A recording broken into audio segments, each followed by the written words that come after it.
Harga Bitcoin kan udah nyentuh angka $30.000. Nah ini banyak banget dari kalian ya yang nanya ke gue, kok itu belinya kapan sih? Apakah belinya sekarang nih? Belinya nanti ya tunggu turun dulu? Atau kapan sebenarnya belinya? Nah gue punya prinsip sebenarnya walk the talk ya. Jadi gue mau ngajarin kalian apa yang gue lakukan. Gue nggak suka cuma nyuruh kalian terus gue nggak praktekin langsung. Jadi kali ini sebenarnya gue pengen bikinin sebuah series yang spesial untuk kalian, yaitu namanya borong Bitcoin. Jadi ini bakal gue update setiap bulannya sampai nggak tahu kapan. Tapi gue pengen praktekin ke kalian kapan sih sebenarnya waktu yang tepat untuk belinya. Soalnya kalau cuma ngomong doang ya kan banyak orang bilang oh bisa beli dari segini. Sebenarnya gue udah sering sharing ke kalian dari awal Januari, dimana gue bilang gue beli itu di sekitar 18-an ribu. Kalian bisa cek di Instagram highlights gue di sini ya.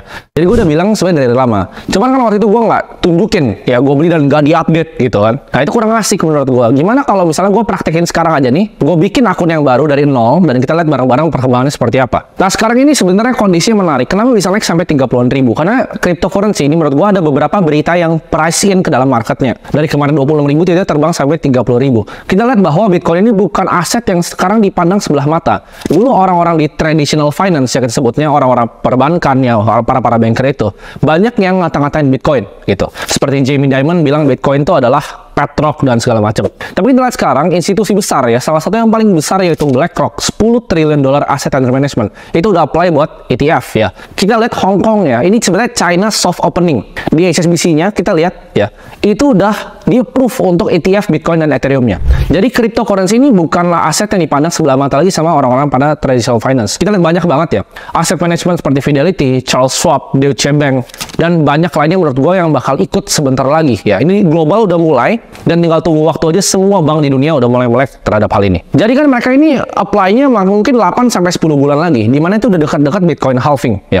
Jadi kalau kita beli sebelum mereka di-approve dan itu uang kan masuk banyak, kalian bisa bayangin nggak sih? iShares Bitcoin Trust ya kan? Brand yang dibawa dengan iShares-nya BlackRock itu sangat besar ya. Jadi orang-orang yang tadinya skeptis itu akan masuk semuanya. Jadi alangkah baiknya kita koleksi sekarang sebelum para perbankan itu di-approve ETF-nya. Ya, buat yang nggak tahu, ETF gue jelasin sederhana. ETF itu Exchange Traded Fund. Ya, itu kayak kalian beli reksadana tapi diperdagangkan di pasar. Ini gue lihat ya, hanya tinggal sebentar lagi kripto jadi mainstream. Sebelumnya gue ngira masih lama nih, mungkin masih 2-3 tahun lagi traditional finance masuk seperti ini. Tapi dalam sebulan belakangan ini berbondong-bondong masuk gitu. Dan gue lihat di sini bahwa 1 miliar ya, 1 miliar rupiah per koin itu bukanlah mimpi belaka. Jadi gue pertama bikin akademi gue. Waktu itu market cap Bitcoin masih $300 billion. Sekarang kita lihat dari 600 million ya. Bentar lagi $1 triliun. Kalian percaya? Setelah halving itu udah pasti lewat dari $1 triliun market cap-nya. Ini kalau kita lihat ya dari awal tahun, gue sebenarnya udah bilang ke kalian bahwa gue investasi. Di sini gue nggak ngajak ya. Gue nggak ngajak kalian buat ikutan gue. Ini gue sharing apa yang gue lakukan. Gue masuk di Januari sekitar 18 ribu. Tapi average gue kalau total portofolio gue tuh udah agak tinggi di sekitar 24 ribu karena gue selalu hantam terus. Nah tapi ini cuma omong doang gitu. Ini cuma omong doang. Kalian bisa percaya, bisa enggak. Tapi kalau yang udah ikutin gue dari Januari, kalian tahu bahwa gue sering sharing. Tapi sekarang gue pengen bikin sesuatu yang lebih transparan. Kalau kita lihat ya returnnya dari awal tahun, Bitcoin itu ngalahin semuanya. Kalian ngomong indeksnya bond, kalian ngomongin IHSG kita malah -3. Ini kalian chart di sini ya di TradingView. Bitcoin tuh bantai semua aset jauh banget year to date ya. Dan kedepannya akan dibantai lebih jauh lagi. Jadi menurut gue nggak ada better aset di dunia ini dibanding Bitcoin untuk sekarang. Lo mau ngomong gold, lo mau ngomong S&P 500 ya, apapun itu kalah sama Bitcoin. Gue itu orangnya simple karena terlalu banyak yang bilang beli sekarang oke nggak, beli nanti oke nggak. Kita praktekin aja bareng-bareng. Lu ikutin aja kalau gue beli gitu ibaratnya ya. Dan kita lihat nih 2, 3, 4, 5 atau berapapun tahun ke depannya. Gue nggak suka simulasin kalian bilang gini, oh kalian beli Bitcoin sekarang nanti 10 tahun lagi jadi sekian. Nggak perlu ya. Dan mungkin kalian yang nggak percaya dan malah nyinyir. Jadi kita praktekin aja langsung. Kita buka portofolio secara terbuka. Gue mau buktiin ke kalian ya dengan investasi yang paling simpel ya kan. Gue paling suka kata-kata KISS, keep it simple stupid ya kan. Gue pengen tunjukin kalian kripto itu nyari uang di sana nggak susah ya. Jadi cukup konsisten dan dengan strategi yang simpel yang kita bisa ikutin setiap bulannya, kalian akan kalahin ya semua aset manager di Indonesia. Di sini gue pengen sharing ke kalian, gue mau kasih tau porto ini yang nanti gue buka ke kalian. Itu pasti ada bulan yang rugi. Namanya semua aset. S&P itu ada turunnya, gold pun ada turunnya, Bitcoin pun terus pasti ada turunnya. Tapi gue akan tunjukin conviction di mana pas gue beli justru pas turun, dan pikiran gue, thought proses gue, berita yang sedang ada di market itu seperti apa. Jadi kalian kayak gue tuntun lah, ibarat lu anak SD nih, ya gue tuntut di jalan ikut bareng bareng aja kita gitu. Lu nggak mau ikut nggak masalah, tapi di sini gue mau tunjukin ya. Jangan nanti seriesnya udah 2 tahun, lu lihat wah gila udah dapat berapa dia. Nah sekarang gue pengen bahas metode yang gue akan pakai untuk borong Bitcoin ini ya. Metodenya udah simple banget, namanya borong Bitcoin. Gue cuma akan ngeborong Bitcoin ya. Sebulan dia bilang tiap tanggal berapa? Gue nggak tahu tiap tanggal berapa. Tapi menurut gue di saat waktunya pas gue akan keluarin lagi. Serius ya. Jadi bisa sebulan sekali, gue bisa beli sebulan 2 kali gitu. Bisa sebulan 3 kali terserah. Atau bahkan misalnya 2 bulan sekali. Tapi gue akan sharing setiap kali portonya ini gue tambahin dan gue beliin Bitcoin. Nah ini gue mau kasih tahu dulu kalian kan bilang, bang berarti itu metodenya dollar cost average dong. Setiap tanggal 1 beli nggak? Ya. Ini banyak banget yang salah kaprah tentang dollar cost averaging. Ini gue akan jelasin di sini. Kalian anggap misalnya punya gaji UMR ya, misalnya 5 juta nih, misalnya. Kalian bisa sisihin 10%, 500 ribu untuk berinvestasi di Bitcoin misalnya setiap bulannya. Pertanyaan gue, ya, apakah itu DCA atau lump sum? Kalian coba pikir dulu. Nah ini kalian banyak yang keliru, banyak influencer yang bilang oh DCA, mereka nggak ngerti DCA itu apa. DCA itu kalian misalnya punya uang 5 juta nih, lu mau cicil 500 ribu dalam 10 bulan, itu baru DCA. Tapi kalau gaji lu 5 juta, lu sisihin 500 ribu untuk berinvestasi, lu taruh 500 ribunya itu di sebuah aset, itu lump sum. Karena uang yang lu dapat itu waktu sekian.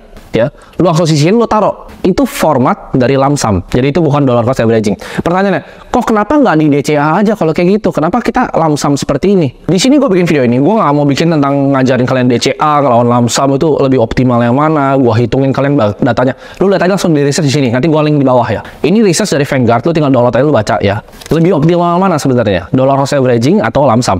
Dan kalau kalian tarik datanya, ya, bagaimanapun caranya di Bitcoin ya, akan selalu lebih efektif untuk kita lump sum dibanding kita DCA. Kecuali kalian tahu nih, DCA-nya pas turun terus gitu. Makanya ada yang namanya dynamic dollar cost averaging, tapi itu ntar aja ya. Jadi ini seriesnya simpel banget. Kalau percaya gue, tinggal ikutin. Tapi gue nggak ngajak sama sekali. Lu nggak invest Bitcoin, gue nggak peduli. Kalau bisa lu nggak invest, kenapa gue bisa invest lebih banyak gitu. Harga lebih sedikit, gue bisa invest lebih banyak. Kalau bisa malah nggak usah diinvest. Nah mungkin akan ada beberapa orang jenius yang coba untuk menantang metode gue ini, ya kan? Ala lu ngajar kripto ribet-ribet segala macam, kenapa nggak coba trading aja? Ini kan apa? Nanti setiap kali gue buka nih harga Bitcoin, ntar ada oh nih chartnya begini, patternnya begini, kenapa nggak trading aja? Gitu kan? Di sini gue akan kasih tahu ke kalian ya, memang bisa betul di leaderboard FTX waktu itu yang hancur, di leaderboard Bybit, di Binance itu banyak orang yang bisa trading dengan wah dapat yang gila banget gitu. Kayak contohnya GCR ya dan banyak teman-teman yang lainnya, Tree of Alpha. Mereka bisa dapat return yang wah gila banget. Tapi gue yakin kalian bukan mereka. Gitu. Mereka itu mendedikasikan waktunya ya 24 jam ngeliat market kripto dan berdansa dengan market. Kalau lu siap itu silahkan gitu. Di sini gue nggak bilang nggak bisa trading untuk jadi kaya. Gue tahu ada beberapa teman gue yang bisa trading kripto dan kaya banget. Tapi gue yakin 99% dari nonton ini nggak siap untuk dedikasiin waktunya untuk trading di kripto. Gue yakin kalian banyak punya kesibukan lain. Kalian punya pekerjaan yang lain. Kalian pengen gandain duit kalian. Nah ini cara yang paling simpel yaitu lu fokus aja kerja. Tabungnya di sini asetnya. Karena uang itu adalah energi, ya. Aturan pertama dari termodinamika, first law dari thermodynamics adalah energi nggak bisa dihancurkan, ya. Energinya hanya bisa dipindahkan.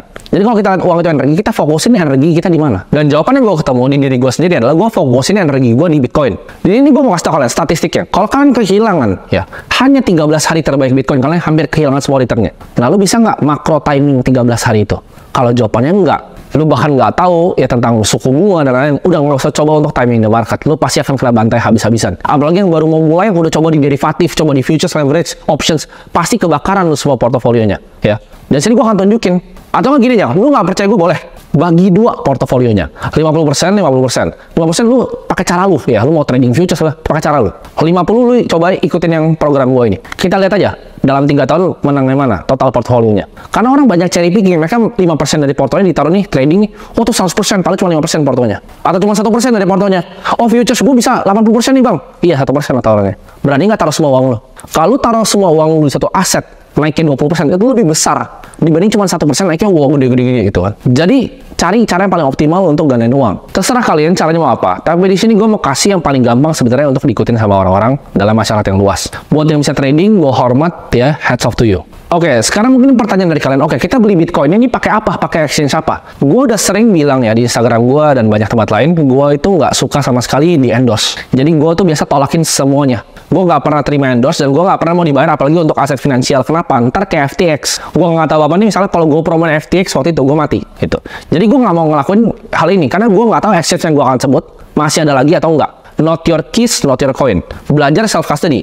Exchange apapun yang gue pakai di sini ya lu beli di sana, lu pindahin habis uangnya. Terserah. Kenapa gua taruhnya di exchange? Kenapa gua nggak buka di wallet gua? Karena repot. Ya, kalau untuk kebutuhan video ini repot banget gua untuk pindahin ke wallet dulu, gua buka lagi seed phrase-nya. Ya, jadi ini untuk kemudahan video ini akan gue tunjukin sebuah exchange. Dan gue disclaimer keras di sini. Gue nggak dibayar sama sekali dan gue nggak ngajak kalian untuk pakai exchange ini. Karena kalau misalnya amit-amit ini bangkrut atau yang lain yang gue pakai bangkrut, gue tinggal pindah-pindahin nanti.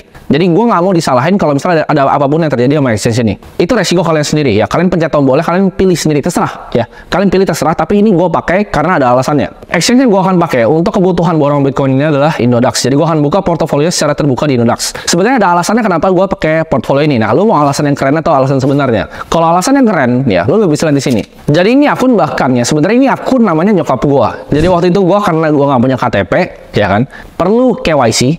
Jadi gua pakai ini gitu. Karena waktu itu gua nggak punya KTP, gua main nyolong aja. Nyokap gua bahkan nggak tahu gua punya akun ini ya. Jadi kalau nyokap gua nonton ini, gua nyolong KTP lu ya. Jadi ini nostalgic akunnya, itu alasan kerennya. Tapi kalau alasan aslinya, exchange lain yang gua pakai itu banyak kan ada isinya dan ada portofolio gue di sana gitu. Jadi ini satu-satunya exchange yang kosong. Jadi gue pakai yang ini yang ada aja. Jadi kalian bebas mau pakai exchange apapun, tapi di sini gue mau saranin untuk bisa self custody kalian. Oke, sekarang kita kebanyakan ngomong tadi, kebanyakan bacotnya. Jadi kita akan langsung aja praktek di sini. Ini gue udah taruh 100 juta. Jadi ini tadi akunnya 0, ini gue baru taruh 100 juta. Nah di sini gue akan praktekin di mana gue akan beli Bitcoin ya, simple banget. Jadi gue coba di sini. Ini gue pakai yang simple kayaknya. Harusnya ada yang pro sih. Ini gue 100% aja semuanya gue beli. Gue buy coin. Sebenarnya gue udah lama banget nggak pakai Indodax. Jadi kayaknya udah beda aplikasi bahkan dibanding dulu. Udah lebih bagus sih sebenarnya. Oke, gue dapat 0,2 Bitcoin gitu. Oke, go back. Nah, ini jadi portofolio gue nih sekarang. Nah, ini portofolio gue. Udah ada Bitcoinnya. Nah, jadi portofolio ini ya gue akan bikin terbuka untuk kalian. Portofolio ini gue akan buka mungkin di Twitter, di Instagram, ya di TikTok. Terserah, ntar kalian bisa ikutin portofolio ini. Hashtagnya itu adalah gue akan selalu pakai namanya borong Bitcoin. Karena gue akan tunjukin gimana caranya gue borong Bitcoin. Tapi gue nggak terpaku sama exchange ini. Ya, gue bebas. Gue mau ngomong toko kripto, kayak gue mau ngomong yang lain bebas. Karena gue sama sekali nggak disponsor. Cuman ini akun exchange yang kebetulan kosong dan gue mau pakai untuk praktekin ke kalian. Video ini kita akan update ya mungkin setiap bulannya, mungkin sebulan 2 kali, sebulan sekali, sampai nanti kira-kira Bitcoin itu akan halving. Ini gue kasih kalian, ya ini gabungan dari HSBC, BlackRock, Fidelity, itu exposure sekitar 25 triliun US dollar ya. Bitcoin itu market cap baru 600 million dollar. Kalian di sini perbandingannya. Bitcoin, equity, real estate was jauh banget. Bitcoin sama credit market aja nggak nyampe 1%. Gue percaya Bitcoin adalah aset terbaik yang pernah diciptakan di dunia ini dan kita akan buktikan tanpa omong kosong. Gue suka banget quotes dari Steve Jobs ya, yaitu marketingnya Apple waktu itu, think different. Pikirlah secara berbeda. Kita embrace new paradigm ya. Jangan mau jadi dinosaurus yang ketinggalan. Jadi pertanyaan apakah udah kemahalan atau enggak, itu gue beli barusan gitu. Dan gue akan beli terus ya. Sampai kalian lihat mau turun bahkan ke 25 ntar gue beliin lagi dan gue tunjukin di sini gitu. Thought proses gue selama proses itu apa. Buat nanya pertanyaan kalian, apakah 30.000 itu kemahalan atau enggak? Jawabannya enggak, buktinya gue baru beli ya. Jadi itu masih jauh banget dari ekspektasi gue, dari target price gue masih jauh banget, dan gue nggak akan jual dalam waktunya yang singkat. Ini gue akan tahan untuk 10 tahun, 20 tahun, 30 tahun, 40 tahun, 50 tahun gitu bahkan. Jadi ini aset play yang panjang, tapi balik lagi gue nggak tahu if ada force majeure apapun ya, bukan tanggung jawab gue karena kalian beli di sini, kalian self custody sendiri ya. Jadi ingat, not your keys itu not your coin. Nah buat yang ngerti maksudnya apa itu, kalian pelajarin dulu ya, apa itu public key, private key, cryptography, hashing, semuanya kalian pelajarin. Apa itu SHA-256, kalian pelajarin semua secara detail dulu, baru nyemplung ke sebuah aset gitu. Karena saran gue jangan beli kucing dalam karung. Kalau kalian nggak ngerti tentang Bitcoin, kalian nonton ini, ini kayaknya nggak jelas nih Bitcoin, nggak usah beli ya, nggak usah beli. Lanjutin apa investasi yang kalian ngerti. Jadi yang gitu dong, video simple dan kita akan update terus. Bye bye.